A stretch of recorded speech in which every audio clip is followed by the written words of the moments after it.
Have you ever noticed how in a crowded room, filled with voices competing for attention, there's sometimes one man who quietly pulls everyone's focus? He doesn't shout, he doesn't dominate with sheer physical size, and he doesn't rely on flashy status symbols. Yet somehow, people gravitate toward him. His presence feels different. While others glance nervously around, scanning for validation, his gaze rests steady and unshaken. While others shift and fidget, broadcasting insecurity through every movement, he sits comfortably in his own skin. This man doesn't need to prove anything. He doesn't need to chase or posture. Strangely, people want to be near him. They lean closer when he speaks, even if he's not saying much. They remember what he says long after the moment has passed. Women, in particular, respond in a way that others notice but can't quite explain. They relax, they breathe easier, their eyes soften. They open up in ways they rarely do with other men. And here's the part most men miss.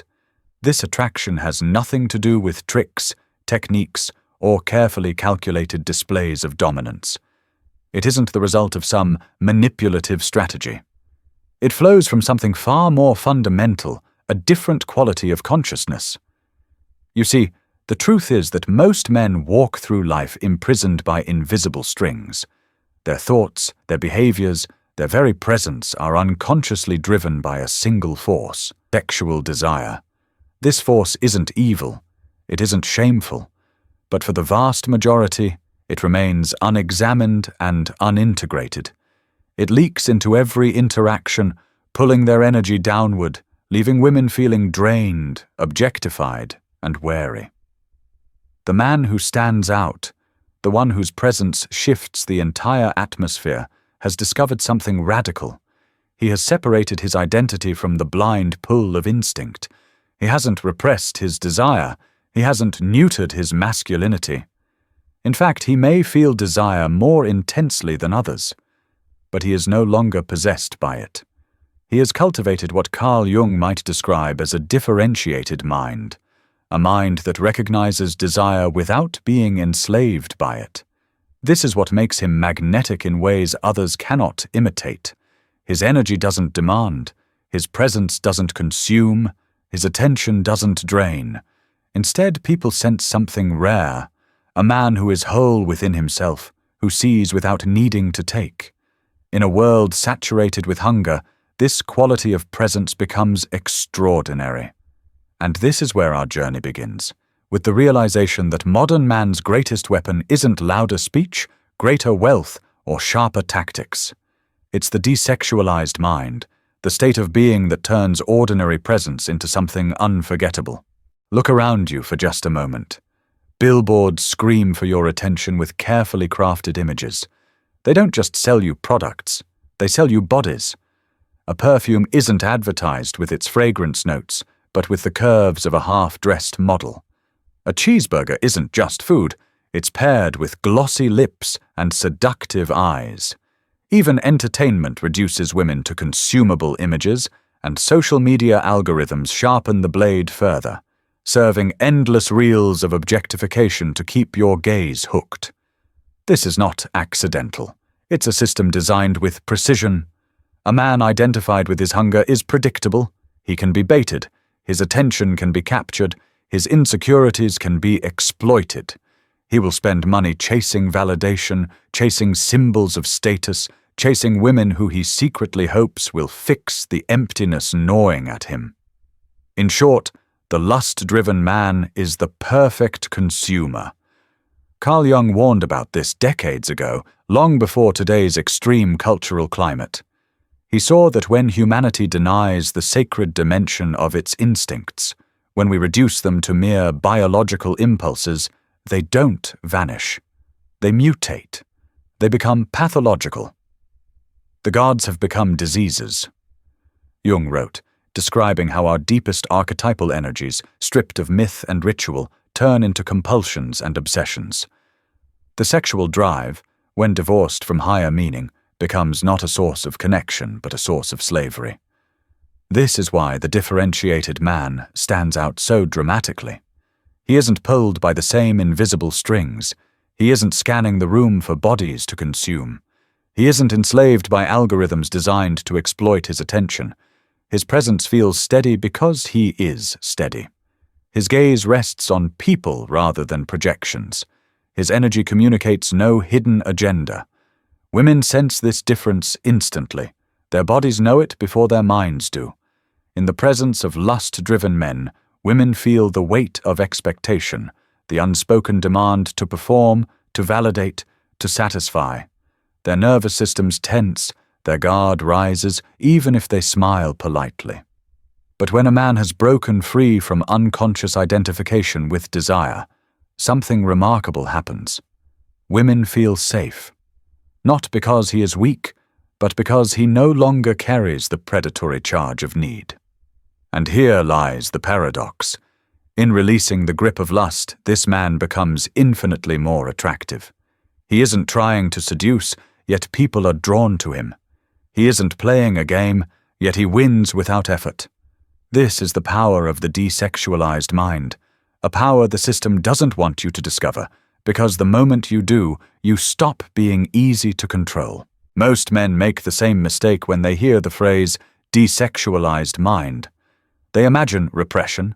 They picture some kind of monk-like existence where desire is banished and masculinity is neutered. But that's not what this transformation is about. Repression only creates shadows. Suppressed desire doesn't vanish. It leaks out sideways in addiction, obsession, and secret compulsions. The true power lies in integration. Jung called this the process of differentiating consciousness from the raw drives of the unconscious. A desexualized mind doesn't mean you stop feeling desire. In fact, you may feel it more vividly than before. The difference is that you're no longer possessed by it. You notice it. You work with it. You stand at the center, rather than being dragged along blindly. This shift changes everything about how others experience you, especially women. The average man, fused with his hunger, cannot look at a woman without projecting his inner emptiness onto her. Jung described this as anima projection, men unconsciously placing their unmet needs, fantasies, and unresolved emotions onto women. Instead of seeing the woman herself, they see a mirror of their own psyche, an image of what they crave but have not integrated. And women feel it immediately. They may not be able to articulate it, but their nervous systems register it as pressure. The lingering gaze, the subtle drift of attention away from her words and toward her body, the silent demand that she exist as a vessel for his desire. She feels reduced, not seen, consumed, not known. This is why so many women guard themselves, staying on edge in the presence of men who never learned to separate their identity from their impulses. But when you cultivate the desexualized mind, the entire dynamic reverses. For the first time, you see her, not as an answer to your emptiness, not as a projection of your anima, not as a body to be consumed, but as a human being. Your gaze holds steady without taking. Your attention rests on her words, her essence, her being. The tension in her body dissolves because she intuits something rare. She is safe. She doesn't have to perform. She doesn't have to guard. She can simply be. And here is the irony that few men ever grasp. When you stop trying to seduce, you become magnetic. When you no longer chase validation, others seek yours. When you cease to consume, you create space for genuine connection. The desexualized mind doesn't eliminate power, it multiplies it. Not the brittle performative power of conquest, but the quiet, unshakable power of presence. Think about the average man for a moment. His life is a cycle of hunger. No matter what he attains, attention, intimacy, status, it never feels like enough. One conquest is quickly replaced by the urge for another. One fleeting moment of validation fades, leaving only the restless itch for the next. His entire existence becomes a loop of craving, chasing, and collapsing into emptiness once again. This is the prison of identification with lust. It promises satisfaction, but its rewards are temporary at best. The momentary high is always followed by an even deeper low. The man fused with his desire becomes like a slave chained to his appetites, mistaking his reactions for choices. He doesn't realize he's trapped because the culture around him normalizes this endless pursuit. Everyone else is running the same wheel, so he assumes this is simply life. But when you begin the work of differentiation, when you cultivate a desexualized mind, the cycle breaks. You discover something astonishing: contentment without acquisition, a sense of worth that doesn't hinge on validation, a happiness that isn't borrowed from another person's approval. The constant hunger subsides, replaced by a steady center. Jung described this shift as the transcendent function, the psyche's ability to rise above opposing forces and find a higher unity. Instead of swinging between repression and indulgence, between denial and obsession, you step into a third position. You no longer suppress desire, nor do you drown in it. You hold it consciously, integrate it, and channel it toward something greater. And here's where life itself begins to respond. Jung called this principle synchronicity, meaningful coincidences that emerge when the psyche achieves inner coherence. The desexualized mind, no longer fragmented and divided against itself, radiates this coherence outward. Suddenly, opportunities arise seemingly out of nowhere. People want to help you. Relationships deepen with unexpected ease. Work becomes more meaningful, less forced. Others notice this shift even if they can't explain it. They sense something integrated, something trustworthy. They don't feel drained by your presence. They feel supported by it. They leave conversations with you remembering your words, replaying them, seeking more. Not because you are trying to manipulate reality, but because you've aligned with a deeper order, the kind of order most men never glimpse. This is why Jung said, until you make the unconscious conscious, it will direct your life, and you will call it fate. Most men spend their lives blaming fate. The differentiated man discovers freedom. His life stops being an endless reaction and becomes a deliberate creation. And this freedom, once tasted, becomes the true definition of power. If there is one thing Jung understood better than anyone, it is this: what you refuse to face in yourself does not disappear. It grows stronger in the dark. Every man carries within him a shadow, the disowned parts of his psyche he would rather deny. Weakness, envy, lust, insecurity, selfishness. These fragments don't vanish when ignored. They move underground, acting out in ways you cannot control. This is why so many men find themselves behaving in ways that shock them. They promise themselves restraint, only to break it the next day.